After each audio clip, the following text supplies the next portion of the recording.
जाने श्री राम जन्मभूमि अयोध्या नगरी के बारे में। पौराणिक इतिहास में पवित्र सप्तपुरियों में अयोध्या, मथुरा, माया, हरिद्वार, काशी, कांची, अवंतिका, उज्जयिनी और द्वारका को शामिल किया गया है। अयोध्या को अथर्ववेद में ईश्वर का नगर बताया गया है और इसकी संपन्नता की तुलना स्वर्ग से की गई है। स्कंद पुराण के अनुसार अयोध्या शब्द अकार ब्रह्मा, यकार विष्णु है तथा धकार रुद्र का स्वरूप है। अयोध्या में कई महान योद्धा, ऋषि मुनि और अवतारी पुरुष हो चुके हैं। भगवान राम ने भी यही जन्म लिया था। जैन मत के अनुसार यहाँ आदिनाथ सहित 5 तीर्थंकरों का जन्म हुआ था। अयोध्या की गणना भारत की प्राचीन सप्तपुरियों में प्रथम स्थान पर की गई है। जैन परंपरा के अनुसार भी 24 तीर्थंकरों में से 22 इक्ष्वाकु वंश के थे। इन 24 तीर्थंकरों में से भी सर्वप्रथम तीर्थंकर आदिनाथ ऋषभदेव जी के साथ 4 अन्य तीर्थंकरों का जन्मस्थान भी अयोध्या ही है। बौद्ध मान्यताओं के अनुसार बुद्ध देव ने अयोध्या अथवा साकेत में 16 वर्षों तक निवास किया था।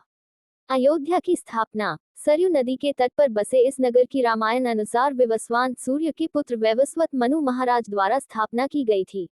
माथुरों के इतिहास के अनुसार वैवस्वत मनु लगभग 6673 ईसा पूर्व हुए थे। ब्रह्मा जी के पुत्र मरीचि से कश्यप का जन्म हुआ। कश्यप से विवस्वान और विवस्वान के पुत्र वैवस्वत मनु थे।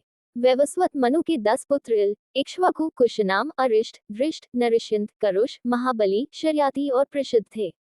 इसमें इक्ष्वाकु कुल का ही ज्यादा विस्तार हुआ। इक्ष्वाकु कुल में कई महान प्रतापी राजा, ऋषि, अरिहंत और भगवान हुए हैं। इक्ष्वाकु कुल में ही आगे चलकर प्रभु श्री राम हुए। अयोध्या पर महाभारत काल तक इसी वंश के लोगों का शासन रहा।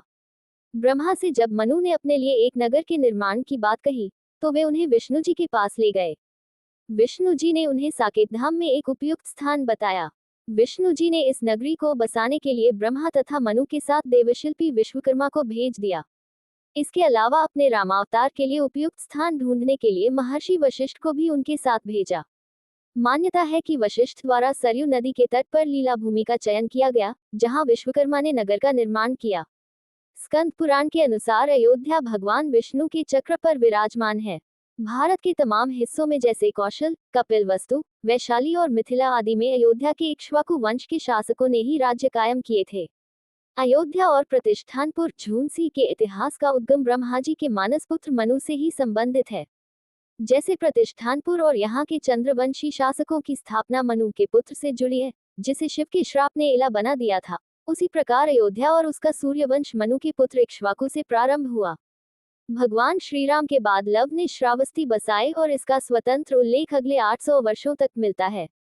कहते हैं कि भगवान श्रीराम के पुत्र कुश ने एक बार पुनः राजधानी अयोध्या का पुनर्निर्माण कराया था। इसके बाद सूर्यवंश की अगली 44 पीढ़ियों तक इसका अस्तित्व बरकरार रहा। रामचंद्र से लेकर द्वापरकालीन महाभारत और उसके बहुत बाद तक हमें अयोध्या के सूर्यवंशी इक्ष्वाकुओं के उल्लेख मिलते हैं। इस वंश का बृहद रथ अभिमन्यु के हाथों महाभारत के युद्ध में मारा गया था।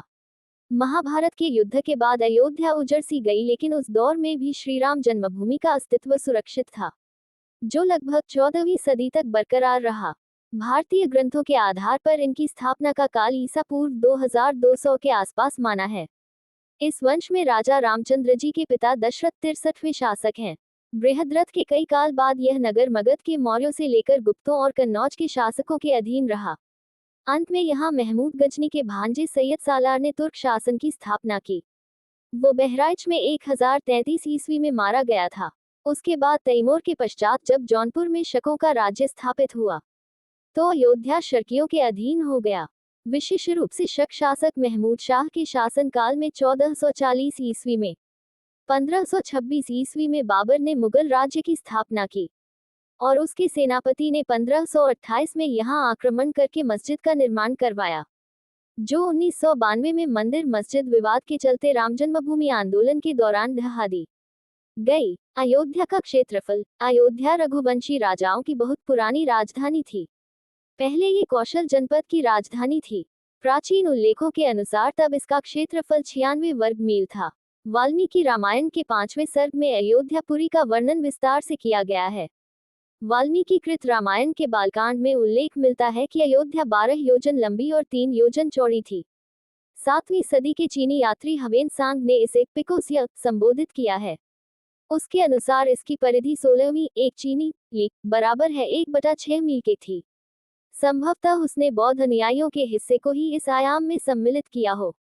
आईने अकबरी के अनुसार इस नगर की लंबाई 148 कोस तथा चौड़ाई 32 कोस मानी गई है। सरयू नदी के तट पर संतुष्ट जनों से पूर्ण धन धान्य से भरा पूरा उत्तरोत्तर उन्नति को प्राप्त कोसल नामक एक बड़ा देश था। इसी देश में मनुष्यों के आदि राजा प्रसिद्ध महाराज मनु की बसाई हुई तथा तीनों लोकों में विख्यात अयोध्या नामक एक नगरी थी। इस नगर की लंबाई, चौड़ाई और सड़कों के बारे में महर्षि वाल्मीकि लिखते हैं, यह महापुरी 12 योजन 96 मील चौड़ी थी। इस नगरी में सुंदर, लंबी और चौड़ी सड़कें थीं। नगर की भीतरी संरचना, वाल्मीकि जी अयोध्या की सड़कों की सफाई और सुंदरता के बारे में लिखते हैं, वह पूरी चारों ओर फैली हुई बड़ी बड़ी सड़कों से सुशोभित थी। सड़कों पर नित्य जल छिड़का जाता था और फूल बिछाए जाते थे। इंद्र की अमरावती की तरह महाराज दशरथ ने उस पुरी को सजाया था। इस पुरी में राज्य को खूब बढ़ाने वाले महाराज दशरथ उसी प्रकार रहते थे जिस प्रकार स्वर्ग में इंद्र वास करते हैं।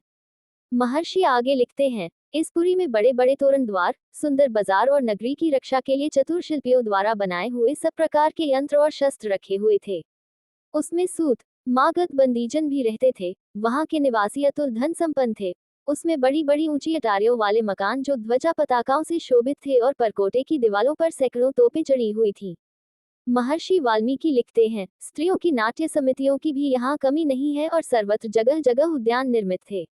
आम के बाग नगरी की शोभा बढ़ाते थे। नगर के चारों ओर शाखों के लंबे लंबे वृक्ष लगे हुए ऐसे जान पड़ते थे मानो अयोध्या रूपिणी स्त्री करधनी पहने हो। यह नगरी दुर्गम किले और खाई से युक्त थी तथा उसे किसी प्रकार भी शत्रुजन अपने हाथ नहीं लगा सकते थे। हाथी, घोड़े, बैल, ऊंट, खच्चर सभी जगह जगह दिखाई पड़ते थे। राजभवनों का रंग सुनहरा था। विमानगृह जहां देखो वहां दिखाई पड़ते थे। उसमें चौरस भूमि पर बड़े मजबूत और सघन मकान अर्थात बड़ी सघन बस्ती थी। कुओं में गन्ने के रस जैसा मीठा जल भरा हुआ था।